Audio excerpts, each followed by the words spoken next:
Tonight, Israel's prime minister stands firm in the face of growing fury across Israel.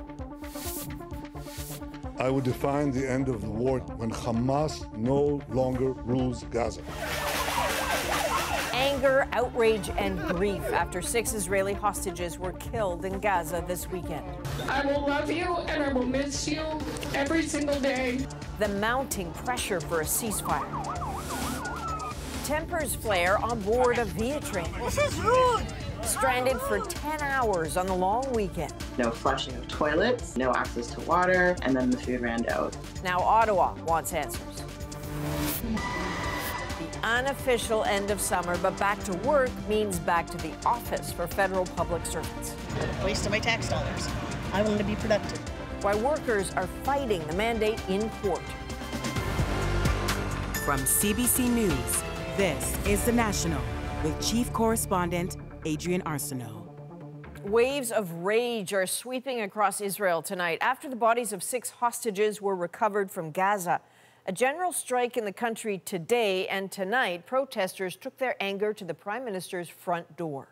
Outside Benjamin Netanyahu's home in Jerusalem, thousands gathered, some clashing with police. In Tel Aviv, thousands more blaming him for the hostages' deaths and demanding a deal to get the rest home. Now, Hamas suggested it will kill more hostages if Israeli forces get close. But Chris Brown shows us Netanyahu signaled he's neither compromising nor changing course. The visceral divisions in Israeli society were on full display at the funeral for Israeli-American Hirsch Goldberg-Paulin. One of 6 hostages that Israel says Hamas executed only hours before being found by Israeli soldiers. His anguished family accused Israel's government of pursuing the war at the cost of the hostages' lives. Hirsch, we failed you. We all failed you. And what you would be pushing for now is to ensure that your death, the deaths of all the soldiers, and so many innocent civilians are not leshav, not in vain. Your starting point would be returning all of the hostages. Israel's largest labor union added its muscle to the demands to sign a ceasefire by holding a general strike. Many protesters blame Israel's prime minister for adding new conditions every time a hostage deal gets close. Change things. It must be changed. They must come home. They're dying there. Palestinian supporters blame Joe Biden for supplying Israel with weapons that have decimated Gaza and accusing him of letting Netanyahu call the shots. Monday, Biden struck a more critical tone on Israel's prime minister. Do you think he's doing enough? No. Netanyahu is supported by Israel's far-right parties who have openly pushed for the war to continue, and he was defiant he will not alter course. They shot them in the back of the head. That's what's changed. And now after this, we're asked to show seriousness? We're asked to make concessions? As Netanyahu spoke, Israel's military continued to inflict casualties and immense damage on Palestinian territories.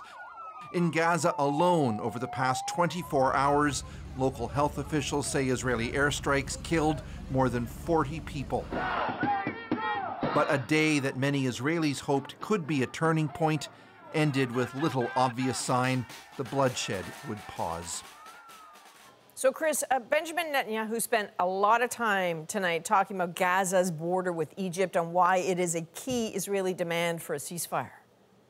Well, Israel's military calls it the Philadelphi Corridor, and it's a narrow strip of land perforated with lots of cross-border tunnels, and it's been used for smuggling weapons for decades. Netanyahu says Israel is not going to withdraw, and since Hamas will likely never accept Israel's military being there, it really is hard to see now how a ceasefire is going to happen.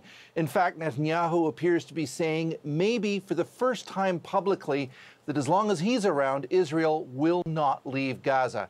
Hostage families are asking, well, why did you take months to even bring it up if it's that so important? And instead they believe this is about his own political survival and appeasing his hard-right coalition partners. Adrian. All right, Chris Brown in London, thank you.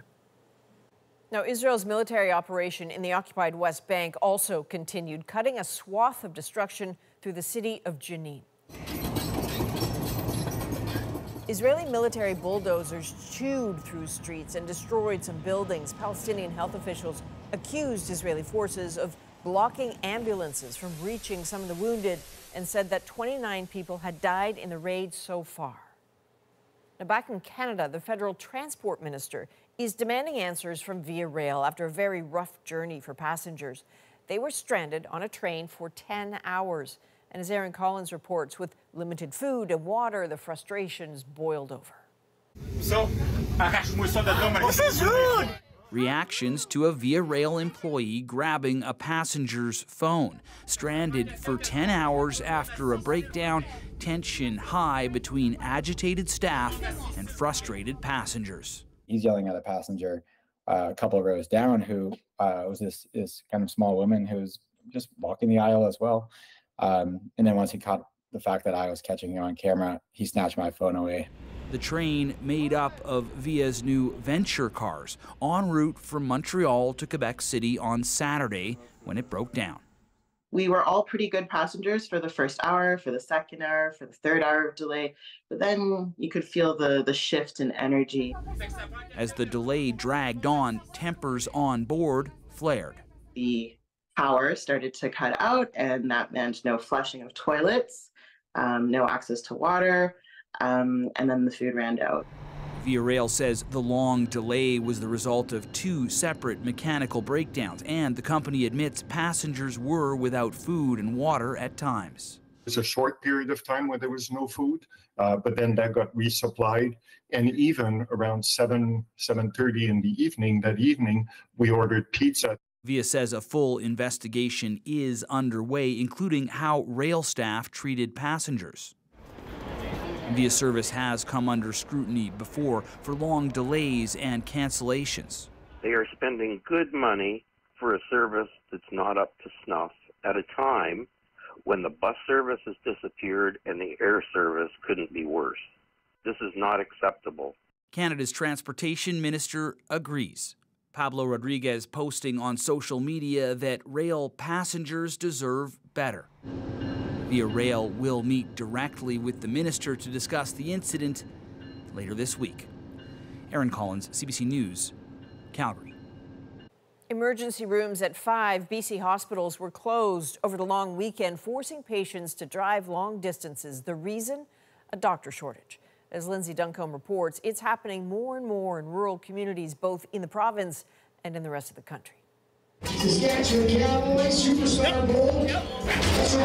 Rodeo is dangerous. Sunday's competition in Merritt, BC had paramedics on standby, but there was no nearby emergency room available, not enough doctors. So if anything happened, patients would need to be transferred at least 45 minutes away. That puts, I think, people's lives in serious jeopardy. This is one of the weekends of all weekends that this emergency room should have been open at any cost. The mayor of Merritt says the ER has closed a dozen times this year. It's one of 5 hospitals in BC's interior with closures this long weekend because of staff shortages.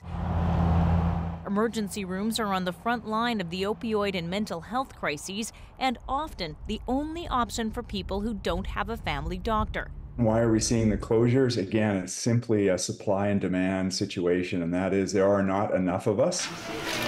The province says it's hiring doctors, training nurses, and buying ambulances. No one's doing more than we are. No one's having more success than we are, and still there are closures, which shows you the challenge in filling, particularly in summer, 364, 24/7 in some smaller communities. One issue? Working in a rural ER could be a hard sell for medical students. I think that there's definitely some hesitations that we've felt about stepping into systems like that where we're not being totally supported by the entire delivery of healthcare. Rural communities worry their hospitals could be closed for good. The minute that we accept this as status quo, that this is the way it's going to be, Our smaller hospitals will be closed down in a minute, and it'll be, yeah, you know what, you guys just drive to Kamloops. This isn't just a BC problem. The Ontario Health Coalition says emergency rooms in that province closed 867 times last year, and other provinces have had to close ERs or reduce services when there isn't enough staff. Lindsay Duncombe, CBC News, Vancouver. The chief of an Alberta First Nation is speaking out after a 15-year-old boy was shot and killed by police. Samson Cree Nation Chief Vernon Saddleback says his community is still trying to process what happened Friday. The RCMP says the teen was fatally shot in a confrontation with an officer. The boy initially called 911 for help. Saddleback met with his family today. When I sat with them, they just wanted to remind everybody out there that this young man who was killed had a story, that he had a life, that he had a reason, there was a purpose, there was a meaning to his life.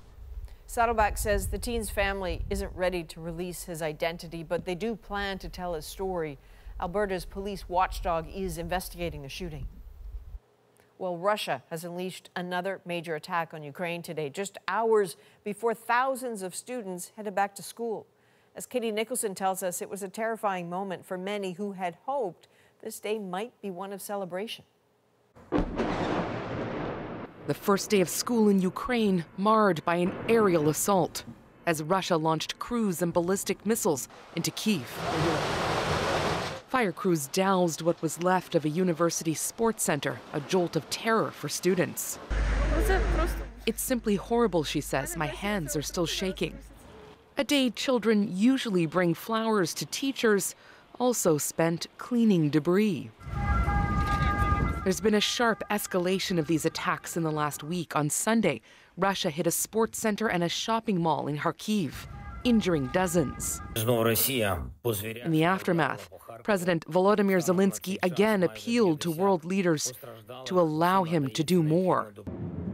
To that end, Ukraine's defense minister has been doing the rounds, including a trip to Washington, seeking permission to use long-range weapons deeper in Russian territory. We've explained what kind of capabilities we need to protect the citizens against that Russian terror that Russians are causing us. So I hope we were heard. The U.S. and other allies provided long-range weapons to Ukraine, but reserved the right to restrict their use in an attempt to prevent the war from escalating. I'm just going to say it's a bunch of nonsense.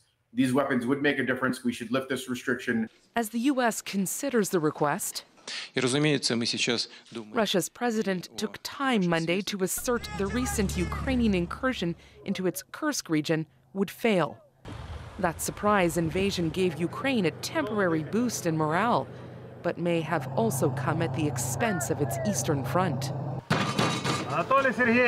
In Pokrovsk, once a strategically important stronghold, small evacuation teams collect the elderly and the vulnerable. The city, where many in the east sought refuge at the start of the war, expected to fall imminently to Russian forces. Katie Nicholson, CBC News, Washington. Now, Canada promised to buy new air defense systems to help protect Ukraine from Russian strikes. Well, that was 20 months ago, and they still haven't arrived. And as Murray Brewster explains, it took Ottawa months to even pay for them. Survivors of this summer's Russian missile strike on a Kyiv children's hospital, getting a little presidential TLC amid the daily soundtrack of life in Ukraine. An unrelenting Russian air campaign that turns night into day. And the system meant to protect them, National Advanced Surface-to-Air Missile System, known as a NASAMS. Ukraine has a handful of these systems and has been pleading for more. Enter Canada in January 2023. We're very pleased to be able to be donating surface-to-air missile system to Ukraine after purchasing it from the United States. Despite those assurances, CBC News has learned Canada did not put down its money with the U.S. government in order to buy the NASAMS until the end of March last year, almost 4 months after the deal was first struck, a delay the government insists was of no consequence. It required more than just a conversation and an agreement between the secretary and the minister, of course, and that there had to be a contract. And because we were purchasing through the United States, it required congressional approval as well. The U.S. faced its own hurdles. The Canadian NASAMS was part of a larger U.S. order, which required Pentagon approval. The manufacturer had to demonstrate how the purchase would contribute to U.S. security, something that may have added up to 6 months to the process.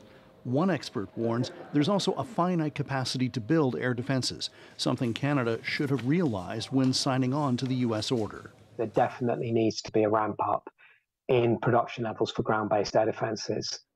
All the while, Ukrainians continue to put on a brave face. Of course, we wish the system was already in Ukraine, because we are in a situation when every piece of air defense matters. It's an issue of death and life. Bill Blair says he's been assured Canada's donated NASAMS will roll off the production line at the end of this year. That means Ukraine will get it in early 2025, 2 years after it was first promised. Murray Brewster, CBC News, Ottawa. The United States has seized a plane used by Venezuelan President Nicolas Maduro. Today, officials brought it to Florida from the Dominican Republic. They say it was purchased illegally and smuggled out of the U.S. last year. Washington has publicly questioned Maduro's recent election win. Well, here in Canada, a new federal rule is set to take effect, cutting the number of hours international students are allowed to work off campus each week. Ivil Musa explains the change and why some students are so frustrated. For some international students, holding a job isn't about earning extra cash. It's about making ends meet. Working 40 hours gave me more financial stability, and I don't have that anymore. That's because a new federal rule takes effect this month that restricts the amount of work an international student can do to 24 hours a week. The federal government had temporarily waived a 20-hour cap during the pandemic to ease labor shortages, but that ended this spring. Now, some students worry how they'll get by. I feel like if I have that financial support, then I'm able to study better because I'm not stressing about how I'm going to pay the rent. Public servants warned the government in 2022 that allowing international students to work more than 20 hours a week could distract from their studies. In other like-minded countries, most of them limit the number of working hours for international students. Canada's rules need to be aligned, or we will find our programs attracting more and more applicants whose primary intent is to work and not study. Giving them the freedom This to go out and economics fill those professor hours with agrees. work. What student is not going to choose money over studying? And so it's just going to make the education at post-secondary level a little weaker. The government has been under pressure to reduce the number of international students because of strain on services like housing and health care. Last December, it doubled the amount of money students needed before moving to Canada. A month later, it announced a 2-year cap on student permits. Some experts say these students are being unfairly targeted. We can't look at it as them and us. We have to look at it as a holistic solution for all of us. But some critics argue allowing international students to work full-time could turn a study permit into an unofficial work visa. Ivil Musa, CBC News, Toronto.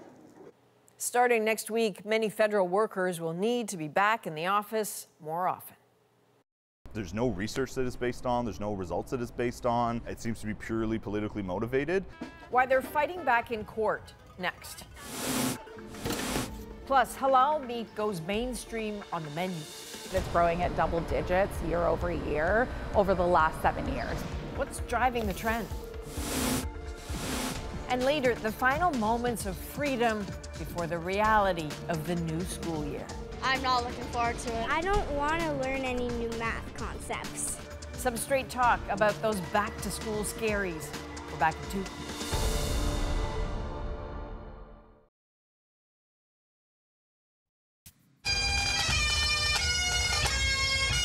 The job is never done. We have to keep improving rights because on the other side, corporate power is growing every day. And that is a call to action from the head of Canada's largest private sector union as she joined thousands of workers for Toronto's annual Labor Day parade. Similar marches took place today in the automotive manufacturing hub of Windsor, Ontario, and in St. John's, Newfoundland. But Labor Day festivities had a different tone in the nation's capital, where federal public service workers are pushing back against a new government mandate. Beginning next week, they will be forced into the office an extra day a week. But as Marina von Stackelberg tells us, they're fighting it in court. Canada's government workers celebrating at a Labor Day barbecue. In a week, they'll be eating lunch downtown more often. Ottawa has ordered them to return to the office 3 days a week, up from 2. As a taxpayer, it's a waste of my tax dollars. I want to be productive.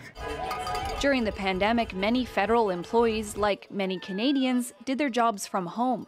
Unions say it works. The largest union for federal government workers has taken its fight to court. It argues Ottawa should have to prove why forcing employees back into the office is better.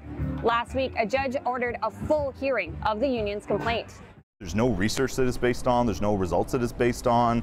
It seems to be purely politically motivated. The unions argue the change will damage work-life balance, from childcare to commuting. But the government says it will improve collaboration and performance. I can appreciate how this impacts people individually. I think I would urge them to reflect on what it can mean to serve as a public servant, serve Canadians, and how we can strengthen our organizations by working together, by working collaboratively. But some employees say they're going into an office building just to sit on virtual calls with coworkers across the country. Plus, after Ottawa got rid of office space during the pandemic, many staff have to sign out a new desk every day. Like Andrea Weiss. She has a severe allergy to bananas. She wants an exemption to keep working at home after she tried to return to the office. So what happened is I sat down, and within 2 or 3 minutes I had an allergic reaction. I could tell that something's going on. I leaned over to the person in the other cubicle who I did not know, and I asked, so do you have a banana? He goes, well, yes, I have one every day. Weiss says if she can't be exempt, she'll likely retire. Marina von Stackelberg, CBC News, Ottawa. More and more restaurants are serving up halal meat these days, and the reasons might surprise you. Using the halal chicken allows us to reach that cultural diversity. Why many say it's just good business. Plus, a massive offshore wind project facing blowback in Nova Scotia. A lot of questions and no answers, because it was the fishermen were the last ones to even find out about it. Concerns about the impact on local fisheries. And next, Andrew will be here with a bit of a troubling trend in the housing market. Yeah, Adrian, Canada is seeing an absolutely insane number of housing development insolvencies. So these are big housing projects that just go under. They kind of go bankrupt. And these are big, big buildings sometimes that are half finished and then everything just stops. Why is this happening in the midst of a housing crisis? We'll explain.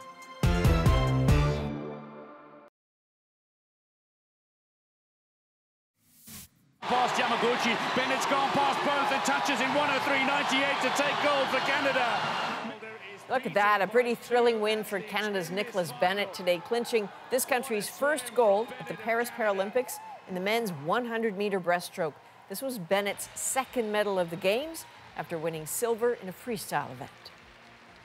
Well, Canadian diners are seeing a move to more halal-certified meat on their menus, and halal refers to how meats are processed and prepared for observant Muslims. But the new wave is beyond faith and food. As Anise Haidari explains, for many, it's just business. At this fried chicken restaurant, all the chicken is certified halal. It's partly to be inclusive. That's part of our core values. As far as it is with our consumers or even our staff, and even with our food. So using the halal chicken allows us to reach that cultural diversity in the marketplace. For many Muslims, eating food considered halal is a requirement. Halal chicken has to be certified to meet religious guidelines.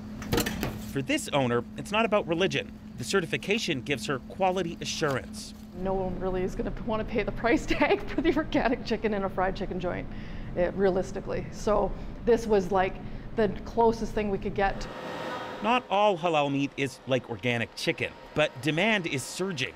Maple Lodge Farms has been producing it for more than 30 years. Both restaurant and retail sales are growing in pace. We watch the retail market really closely. We know that it's growing at double digits year over year over the last 7 years. KFC recently got attention on social media for apparently switching many restaurants to halal chicken. The company didn't respond to CBC News requests to confirm. Boston Pizza has offered some halal items for around a decade. because it really is genuinely no different. The meat is exactly the same. Food marketer and halal consumer Salima Jivraj says it's a welcome shift in her professional and personal life. We're looking 20, 30 years ago, barely nothing, to now my kids have access to things that I never did. It's a really nice feeling. A lucrative market estimated to grow by 20% each year, specifically because both Muslims and non-Muslims are trying halal. Anis Haidari, CBC News, Calgary. Now we go deeper into the stories shaping our world. Fears grow among some in Nova Scotia that a massive wind farm could blow them out of the water. It's goodbye fishermen, hello windmills. But first, why condo projects go bust despite record demand. Oh yeah, nobody will buy them. The 1-2 punch of COVID and soaring costs. Everything's at a breaking point. Sympathy for the developer? Well, watch this and judge for yourself. Andrew Chang, host of CBC's About That, breaks down why sorely needed housing doesn't get built. Take a look at this housing development in Kitchener, Ontario. The plan was to build 4 condo towers, complete with a rooftop sports field. It would have added more than 500 residential units to an area where housing is pretty tight. Things look good. The project got city approval in 2020, and the first tower was supposed to be move-in ready by 2024. But that didn't happen.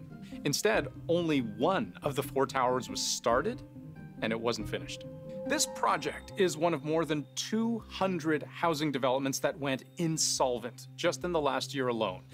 That rate of insolvency is nearly 50% higher than the 10-year average. And many of these developments are big buildings that could have housed hundreds, often even thousands of people. Real estate-related insolvencies have been #1 by a significant margin for the last year. And the experts we spoke to say this is only going to get worse at a time when there is a huge need for more housing. There's 2 completely opposite thoughts. The public is told endlessly there's a housing supply problem, like endlessly. It's just infinitely repeated. And then the public now has to say that, oh yeah, nobody will buy them. So what's going on? Let me start by showing you how these projects are supposed to work, and then I'll show you where it all goes wrong. So normally, a developer buys some land, draws up some plans, and gets all the right approvals from the city. Then, before a single shovel hits the ground, they're starting to sell units. Generally, 20% of the price up front, the rest once the building's finished. And they're trying to sell most of these units, at least 70%. Otherwise, banks won't lend them the millions of dollars they need to actually build the building. Now, crossing this threshold is a critical phase of the project because at this point, the developer is in deep, hoping construction goes according to plan. Fast forward a couple of years, the building's done. The developer closes on all of its sales, collects all the money, buyers still owe them, people start moving in, and the bank gets paid back with the profits. Everyone walks away happy. But in the last few years, developers have been hit with a perfect storm of trouble. Lucrative projects going into the red, often with no way of recovering their costs. Trouble number 1, the pandemic. The pandemic has pushed prices beyond what anyone might have expected. An unprecedented surge in demand has sent prices here soaring. Demand is here, and supply is here, so price just goes through the roof.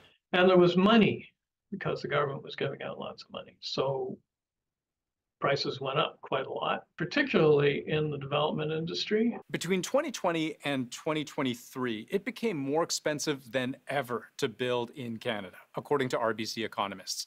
Industry costs up more than 50% across the country. Just look at the price on key materials. Concrete up 55%, structural steel up 53%. Every part of the system was stretched thin to try and maximize the capacity of building housing because the demand was enormous. And so once those prices get up there, and it trickles all the way down through. The cost of labor jumped too, because there just weren't enough workers to meet demand. Competing for those workers meant paying a premium. Wages went up almost 10%, nearly double the pace of other industries, if you could find the right tradespeople at all. According to the Ontario government, at one point in 2022, there were more than 28,000 construction jobs that went unfilled. That was about a 33% jump over the previous year. And when you don't have workers, you have delays. Developers who started out before COVID and were not finished before COVID, and it didn't matter how much they weren't finished. Like if it was only 10%, it's still a big problem because they're getting a lot of delay and they're getting a lot of cost increase. But developers weren't just getting hit with high material and labor costs. Fees and taxes developers have to pay the government also went up. In 2019, development fees on apartments of 2 bedrooms or more were about $45,000 for each unit in a development. Fast forward to 2024, the fees on the same 2-bedroom apartment units are about $69,000 each. That's a 51% increase in 5 years, and that's on each unit. In a really big building of 500 units, where let's say half are 1 bedroom, the other half are 2 bedrooms, that's an increase of nearly $10 million. Before I even really put a shovel in the ground and just get my permit, I immediately have $30 million in costs that I'm now having to pay interest on. Yes, interest, something every homeowner dreads talking about, except forget your puny $500,000 mortgage and see what 6 or 7% interest on $30 million or more adds up to. A significant part of the cost of the developer is the interest it pays on its loan. And of course, as this goes on, their loan is getting bigger and bigger and bigger. They've got no way to repay it. And the interest amount is going up like this. And this is around where this perfect storm comes to a head. Because after running into so many unexpected increasing costs, materials, labor, fees, taxes, interest, everything's at a breaking point.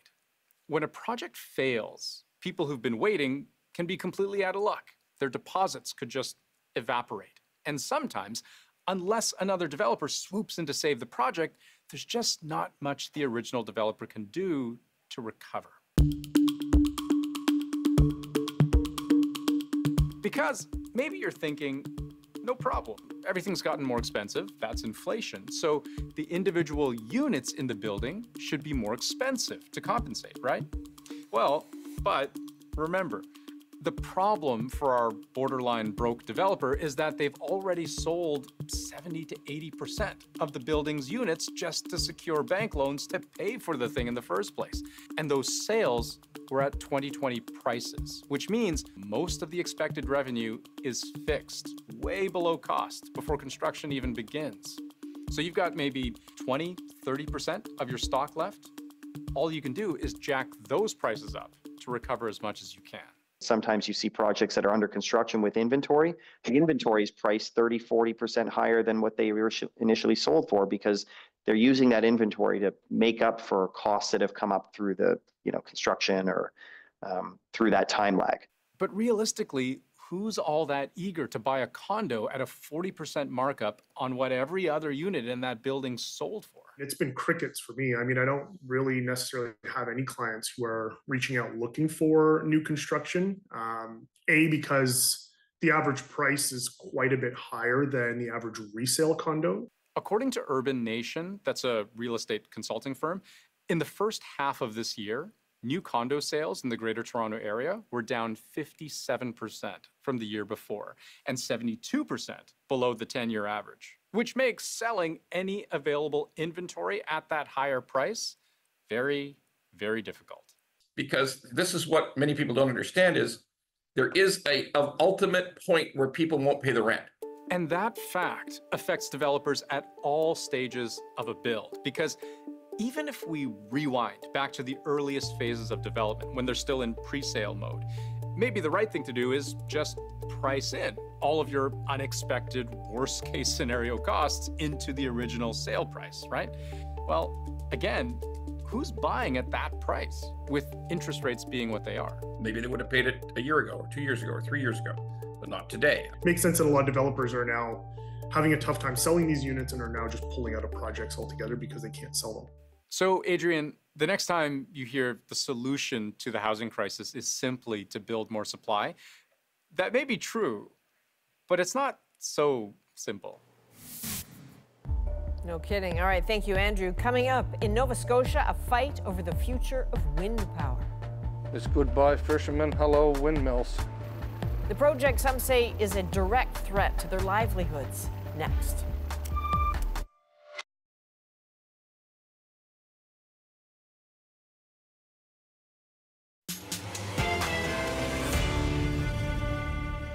A gigantic green energy plan stirs anger on the Atlantic.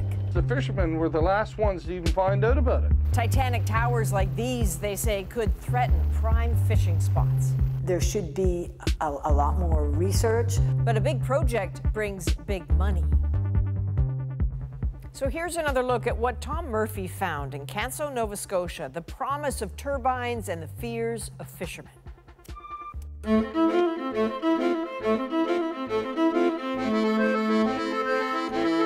The race to get green is on. Dirty coal, fossil fuels are on the way out. By 2030, 80% of Nova Scotia's energy must come from renewable resources. It's a big ask. But ready to swoop in is Nova East Wind, an international joint venture. It wants to build massive offshore floating wind turbines, a Canadian first, giving the province a chance to maybe become a green energy powerhouse. For generations, Nova Scotians have looked to the sea for solutions. This time, there are headwinds. What's going on, buddy? You got a faller? Yeah. This is Canso in northeastern Nova Scotia, where Billy Bond and many before him have fished for more than 4 centuries. He does. He's a nice looking fish. Lobster, halibut, shrimp, snow crab, and yes, on this day, bluefin tuna. Beautiful fish, man. That's the most beautiful thing that swims in the ocean. Those huge wind turbines, the plan is to put about 25 of them, at least to start, in about 150 square kilometers of ocean where these men fish. So, for comparison, here's the Eiffel Tower, about 300 meters tall. The blades on the turbines, they'd be longer than football fields. And the whole structure actually floats while being anchored to the ocean floor.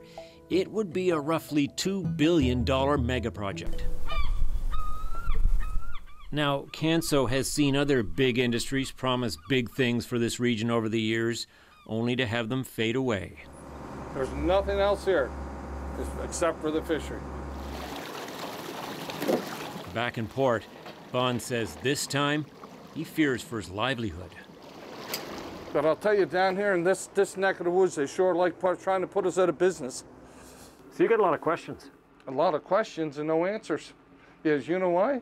Because it was the fishermen were the last ones to even find out about it. So what worries you the most about the offshore wind turbines? The fishing. The fishing grounds. Some people will say it's a big ocean out there. We got to go where the best fish is. Sure, there's lots of bottom out there. It's a big ocean. But it's not everywhere there's fish. And this area here is the area that has been surveyed. So they organize. Ginny Boudreau is executive director of the local fishing association. She's fighting for the whole process to be slowed. Because 5 years ago, if I had put my finger as a fisherman, as a harvester, on the map as to where I'm fishing a particular species, or where I was fishing 5 years ago, my finger can't go on that spot today because I am over here or I'm over there. The ocean is warming. Fish species are moving. There should be a lot more research. There should be a lot more consultation. And I think that in order for that to happen, we need a set of regulations. Are you surprised by how quickly this thing is picking up speed? Oh, it's unbelievable. We're working on the regulations, governments say. In the meantime, they push on, holding public information sessions like this one across the province. I understand their concerns. I grew up in Geisler County. Jerry Sheehan of Nova East Wind, himself the son of a fishing family near Canso, encourages the government to move faster, even if there are still some questions. With respect to how much access they'll lose, today that's not known. And the reason it's not known is the regulations are being developed as far as what fishing activity could happen within a wind farm, for example. We're actually supportive of that. As long as the activity can happen safe and it won't harm the infrastructure, we don't want to do anything that's going to impact their livelihoods. And Sheehan argues an offshore wind project of this scale could even spawn a whole new parallel industry here by capitalizing on the wind resource. We've got one of the best wind regimes in the entire world. You're able to get a lot more power, in some cases 5 times more power out of one single unit compared to an onshore turbine. The thing that we really want to have is the first project. We believe that the first project will kickstart the industry, so I'm very confident that we can build offshore turbines here. But of late, some offshore wind projects are having a hard time staying afloat. High interest rates and supply chain problems are driving up costs, killing projects. Especially in the last couple of years. Chris Nizraki of the University of Maine says the floating offshore wind industry is having growing pains. And so some of the developers are actually backing out of agreements because they're not cost effective. Some of these companies are walking away because the costs have escalated and they're trying to renegotiate those prices. So for offshore wind, it's more expensive than land-based wind, that's for sure. The benefit is that you're not utilizing land resources. Offshore wind projects have existed in Europe for decades. So could the two industries share the ocean off Nova Scotia? As far as fisheries goes and those impacts, I think overall that the impact is fairly limited. It's very busy, actually. On the wharf, for Billy and others, their fear is anchored in their survival. Oh, I think without a doubt it'll probably get bigger and bigger, and the fishermen will get less and less. It's goodbye fishermen, hello windmills. You're not against green energy, though? Absolutely not. You just don't like it in the fishing grounds? I actually have a car ordered with electric motors, so I'm definitely not against green energy. What do you want? Hey, if they're going to take my living from me, I want something, along with every other fisherman here. Have they talked to you at all about compensation? Absolutely not. What do you think of that? I think with the government, it's a curse word to them.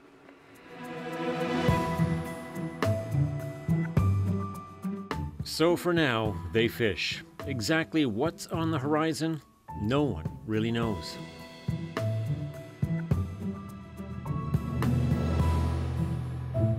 Now, Nova Scotia has previously auctioned off wind rights to get turbines built on land, and next year it will hold Canada's very first offshore wind auction, citing the potential for jobs and revenue.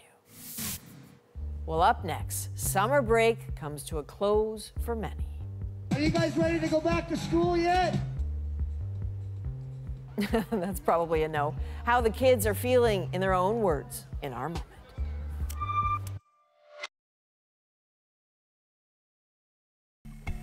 Oh boy, it's the unofficial last day of summer for many kids across the country, relishing those last moments of freedom before it's back to the classroom tomorrow and the start of another school year.